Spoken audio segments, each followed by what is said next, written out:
ৰ'ব এই কাপোৰখিনি আমি পেলাই নিদিওঁ এই কাপোৰখিনিকো আমি ৰিইউজ কৰিম ৰিইউজ কৰি পেলাই আমি সৰু ছোৱালীৰ এটা ধুনীয়া ফ্ৰক বনাম কেনেকুৱাকৈ বনাইছোঁ গোটেই ডিটেইলছৰ সৈতে যদি চাব বিচাৰে তেন্তে আপোনালোকে মোৰ ইউটিউব চেনেলটো ভিজিট কৰিব তাত মই কাটিং এণ্ড ষ্টিচিং গোটেই প্ৰচেছখিনি ষ্টেপ বাই ষ্টেপ দেখুৱাইছোঁ এইটো এখন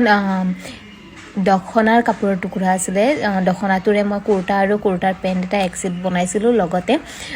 যদি কাপোৰ বাচি যায় সৰু ছোৱালী এজনীৰ ফ্ৰক বনাম বুলি ভাবিছিলোঁ এজনী মাক জীয়েকৰ কাৰণে ড্ৰেছটো বনোৱা হৈছে তো কাপোৰ তেনেকুৱা বাচা নাছিলে একেবাৰে সৰু টুকুৰা কেইটামান বাচিছিল সেইখিনিকে মই ইউজ কৰি পেলাই ধুনীয়াকৈ সৰু ছোৱালীৰ ফ্ৰক এযোৰ বনাইছোঁ ফ্ৰকৰ ডিজাইনটো কেনেকুৱা হৈছে প্লিজ কমেণ্ট কৰি জনাব যদিহে ভাল পাই চাই তেন্তে ভিডিঅ'টোত লাইক কৰি দিব